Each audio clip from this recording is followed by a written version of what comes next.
This is a public service announcement brought to you in part by Docu-Sodes. The views and events expressed here are totally free of bias and are not necessarily the views of anyone. However, the events and suggestions that appear on this album are not to be taken lightly. People should not partake in the listening of this Docu-Sode with a wired mouse. Haas is not responsible for your actions. Upon listening to this Docu-Sode, you have agreed not to try this at home and to like and subscribe. Anything else? Yeah. Don't do drugs. Slim Shady, Marshall Bruce Mathers III, media magnate, actor, rapper, parent, survivor, and felon. Yes, we're talking about Eminem, the man synonymous with rap music. He's had a tough life, but also overcome many challenges. People see him as a representative of his generation because he's known for controversial and engaging storytelling through his music. He's a special kind of artist whose powerful words and dark stories have truly connected and resonated with the young people in America who feel left out. He has different sides to his personality that both amaze and capture the attention of people all over the world. Fed up with life and the way things were going, he decided to do something about it. But on his way in, he grew up in a troubled family and tapped into those experiences to create his music. The words he writes in his songs talk about his life, fame, and are his way of dealing with emotions.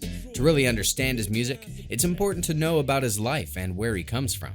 And in this video, we are going to take a closer look at his lyrical journey through life. His name is, what? Marshall Bruce Mathers III. Who? Eminem. Born October 17, 1972 in St. Joseph's, Missouri, but raised in Detroit. His mother was only 15 when he was born, and his father left when he was just a baby, never to return. Em even has a half-brother, Nathan Samra Mathers, who is also a rapper. Raised by a drug-addicted single mother who expressed regret about his birth, he grew up in an Afro-American neighborhood, enduring bullying by peers. He was a corny-looking white boy, scrawny and always ornery. A severe bullying incident by D'Angelo Bailey, an 8th grader who acted obnoxious because his father boxes, beat him up in the bathroom in school, leaving him in a week-long coma. He went to a few different schools but had a hard time making friends and staying out of trouble, and that's when he stepped out of his bubble. His English teacher even wanted to flunk him in junior high. In all honesty, he didn't do well in school and dropped out when he was in 9th grade because he just wanted to focus on rap. It was his uncle Ronnie, Ronald Dean Polkinghorne, who first introduced him to rap and was a massive influence on Marshall. They were about the same age and bonded like brothers. Marshall was around 4 when they started to bond and began to learn about rap music. But as we know, M took it much more seriously later on when he was about 14. He began performing with his friends in a basement. But in 1991, his uncle and best friend Ronnie died from a self-inflicted gunshot wound, causing Eminem to fall silent for months. Marshall long struggled with this loss. The chain that Marshall wears around his neck, the dog tag, it was Ronnie's. Rumor has it, Marshall has an unreleased song about him too. Just a year later, he met a girl in high school, Kimberly Ann Scott. They fell in love and eventually got married. When he was 17, he gave himself the name Eminem, using his initials, M and M, and tried to make a name for himself in the hip-hop world. It was tough because most rappers were black and didn't easily accept a white rapper like him. But he kept going, performing in clubs and anywhere he could. At first, people didn't really like his music, but over time, he proved himself as a talented rapper. He joined some rap groups like the New Jacks and Soul Intent, and he eventually formed his own group called D12. But eventually, the members of D12 started to focus more on their solo careers, putting a hold on group work. When Eminem became a father to a girl named Haley Jade Scott in 1995, it motivated him to work even harder because his baby's mama got a new husband and stepson. It's all complicated, but let's just say mama was real bad, was being mean to dad, and made him real mad. Life was hard, but he used those experiences as a source of inspiration that flowed like the salmon of Capistrano into his lyrics. He worked briefly before losing his job just days before his daughter's Christmas birthday. Frustrated with life, just $40 in his pocket, he even attempted suicide. His houses were either getting broken into or robbed or shot up on the block, and his mom was saving money for her in a jar till someone broke in and stole it. In 1996, he released his first album, Infinite. It didn't get much attention. In 1997, Kim left Eminem because of money problems. Oh, and she also got pregnant from another man. Even though they later reconciled, she cheated again. This led Eminem into a dark spiral, and he started using drugs and alcohol.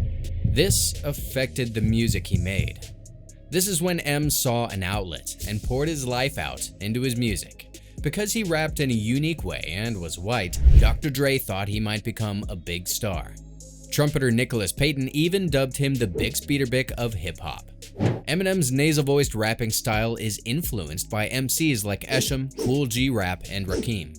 He studied other MCs extensively to refine his technique, opening up to diverse subjects, humor, and creating a strong audience connection with intricate rhyme schemes and melody incorporation. He pens lyrics on paper, often taking days with layered vocals. His music spans horrorcore, comedy, hip-hop, and even more, even drawing from rock acts like Jimi Hendrix and Ozzy. Eminem isn't exactly known to be a rocker, but he's the self-proclaimed GOAT of rap, the rap god, and he sampled Aerosmith's 1973 hit Dream On for Sing for the Moment, a single on his third record, The Eminem Show. He also sampled Black Sabbath's 1972 ballad Changes on what's widely dubbed his comeback album Recovery in 2010. Going Through Changes opens with Ozzy singing the famous chorus before Slim spits it back and raps about the changes in his life. But we are getting a little bit ahead of ourselves here, so let's take a step back for a moment. Slim got a contract to make music with a company called Interscope. A famous musician you may have heard of, Dr. Dre, helped him do that, and he helped him produce an entire album. They started making a song called My Name Is. It was after that they agreed to make the entire album, and gave people a preview by releasing a song, Just Don't Give a F. In 1999, he put out the album The Slim Shady LP. Two of the songs from that album were massive hits, My Name Is and Guilty Conscience, which featured Dr. Dre himself.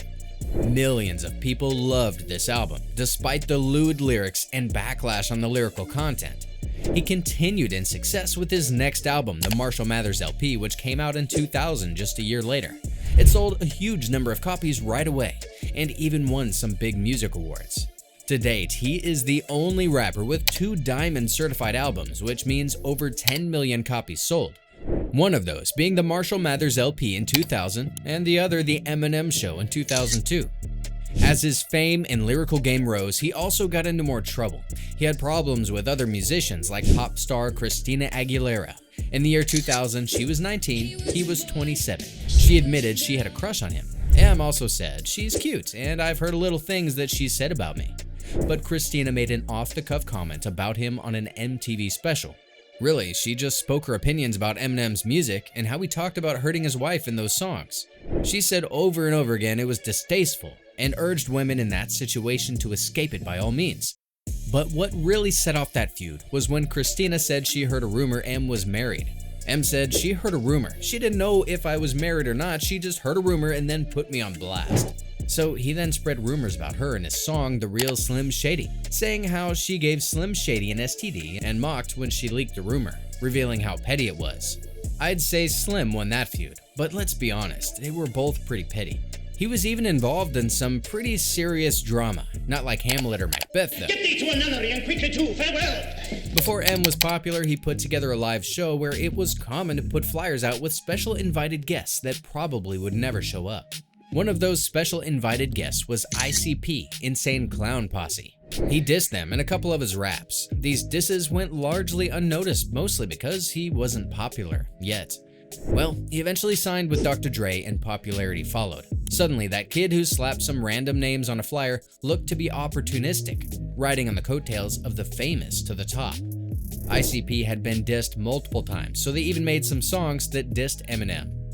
Eminem even faced a lawsuit from his own mother, with accusations that he labeled her a drug user in his song Cleaning Out My Closet.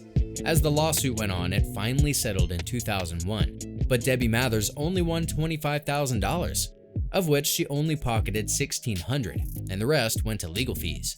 In 2014, he released a song, Headlights, which claims he still loves his mother regardless of their history. Back to our timeline. In 2001, he got back together with his friends from Detroit and made an album. He also tried acting and appeared in a movie called 8 Mile, which was more or less based on his life. He won an award for the song Lose Yourself from the movie. This is also where we get the world-famous meme, Mom's Spaghetti.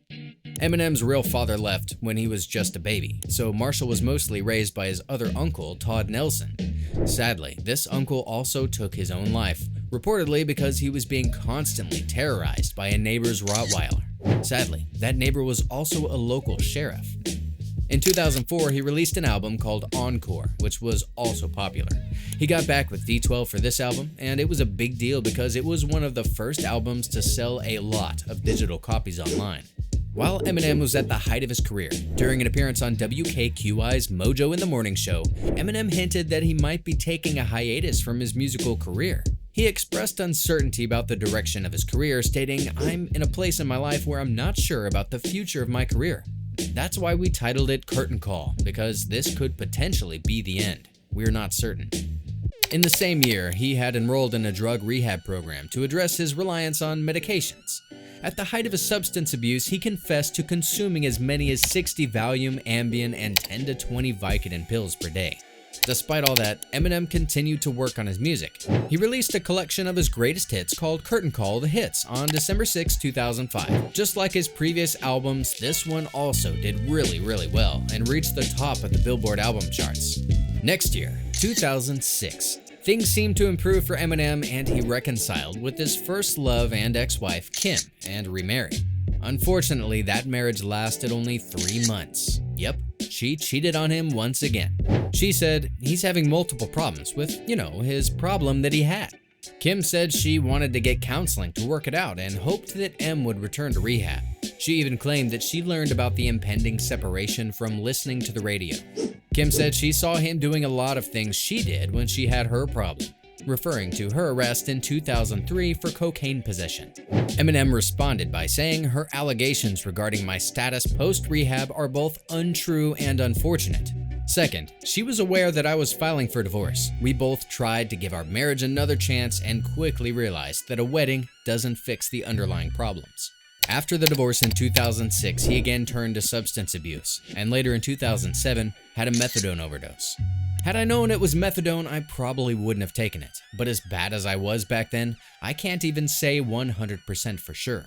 My doctor told me the amount of methadone I'd taken was equivalent to shooting up 4 bags of heroin. Even when they told me I almost died, it didn't click.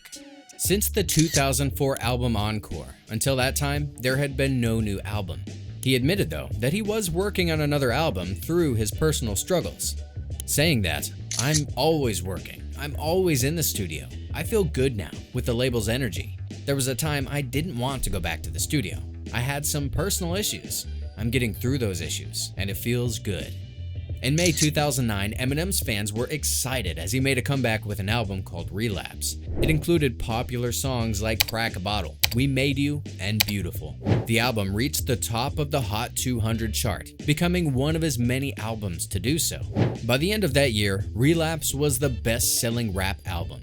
Eminem seemed to be revitalized and reborn and released another album called Recovery the next year.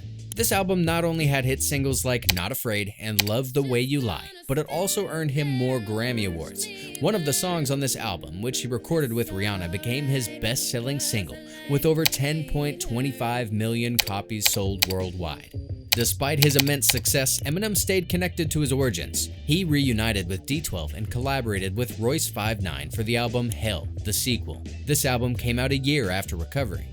After a 2-year gap, Eminem delivered to his fans 2013's The Marshall Mathers LP2 with the lead single Berserk. Even with just one single release, critics were already praising the album. It was considered one of the most anticipated albums of 2013. In that same year, a group from Chicago called Hotstylz accused Eminem of using 25 seconds from their song Lookin' Boy in Eminem's own song Rap God. So they did what any rap group would do and released a song against Eminem called Rap Fraud, and filed an $8 million lawsuit against Eminem. Eminem claimed the lawsuit filed by Jones of Hotstylz was vague and confusing. He also mentioned that he is a Grammy Award-winning artist and clearly wouldn't steal from someone who nobody has heard of before. Jones didn't explain any other similarities between the two tracks besides the fact that they both have the lyric, Looking Boy. M said all the court needed to do was listen to both songs. While they both are in the rap genre, they are vastly different. Hotstylz' song is about a guy in a SpongeBob shirt that needs to brush his teeth and hair. The lawsuit was eventually dismissed after a private settlement reached by the two artists in February 2016. Eminem said that there were no damages to the rap group. If anything, it renewed interest and gained them a brief moment of popularity. Later that same year in November, Eminem won the YouTube Music Awards Artist of the Year. A week later, he won the Global Icon Award at the 2013 MTV Europe Music Awards. He also won more awards. At the 57th Grammy Awards, he got the Best Rap Album Award for the Marshall Mathers LP 2 and the Best Rap Song Collaboration Award for The Monster with Rihanna. In 2014, Eminem put out Shady XV after releasing a long rap with other rappers like Danny Brown and Big Sean. The album started at number 3 on the Billboard chart with 138,000 units sold in the first week. He also acted in the movie called The Interview as a homosexual persona, leading many to even question his real-life preferences. In 2015, Eminem didn't make a new album, but he released some songs like Kings Never Die with Gwen Stefani and Phenomenal for a movie called Southpaw. Also for 2016, no albums, but he appeared in Skylar Grey's song Kill For You and released a song called Campaign Speech. Eminem didn't like Donald Trump, and he showed this when he performed at the 27 BET Hip Hop Awards. He rapped a song criticizing Trump called The Storm. In November, he released a new song from his upcoming album Walk on Water featuring Beyonce. In December 2017, he released the album Revival, and critics had mixed feelings about it. Some praised the lyrical themes, while others criticized the production, lack of focus, and heavy use of rock sampling. But it did well on the music charts and got to number 1 on the Billboard 200. This was his 8th album in a row to do this. Even though it was extremely popular, the criticisms didn't sit well with Eminem, so he released a remix of Chloraseptic to poke fun at the critics' weak reaction to Walk on Water and pop elements on the album. He even criticized his fans for prejudging the album based on the tracklist and reaction videos. 2018, he made a music video for his song Venom from his 10th album Kamikaze, which yet again topped charts worldwide. The album was successful, but it caused trouble because of some of the songs. Not Alike started a fight between Eminem and Machine Gun Kelly, who released a song against Eminem called Rap Devil. Eminem responded with Kill Shot, which got number 3 on the Billboard's Hot 100. After that, Eminem didn't respond to Machine Gun Kelly again. In the song Fall, M used the F word against gay people to diss Tyler, the Creator. People got pretty upset about this, and M did apologize in an interview with Sway Calloway.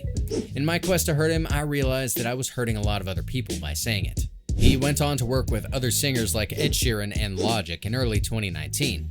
He got attention again in December when he dissed Nick Cannon and Mariah Carey on a song with Fat Joe called Lord Above. Nick quickly responded and said untrue things about M, and if you know, you know. M denied the rumors and demanded Nick apologize, but he didn't. He instead released more songs attacking Eminem. Instead of fighting with Nick, M surprised everyone by putting out his 11th album, Music to Be Murdered By, on January 17, 2020. Once again, critics had mixed opinions about it. Despite that, yet again, it became number 1 on the Billboard 200, making M the first artist to have 10 albums in a row debut at the top of the US music charts. He then surprised everyone by performing Lose Yourself at the Oscars. This boosted sales and even reached the top of the iTunes charts. Eminem featured in Last One Standing for the Venom Let There Be Carnage soundtrack. He even performed at the Super Bowl that was headlined by Dr. Dre, Snoop Dogg, Eminem, Mary J. Blige, and Kendrick Lamar, and a guest appearance by 50 Cent. Curtain Call 2, a greatest hits album, was released on August 5, 2022. Eminem was featured by DJ Khaled's remix of Use This Gospel, and in November 2022 was inducted into the Rock and Roll Hall of Fame. So, as the curtains draw on Eminem's journey, his success tells a tale of turning pain into fame. He overcame challenges and became a rap icon. So, what's your take on Eminem's evolution? Is he one of your favorite rappers? Which of his iconic verses or albums do you hold closest to your heart? Drop your thoughts in the comments below and support me by liking and subbing, and check out these other stories of mine. Until next time, keep on rolling.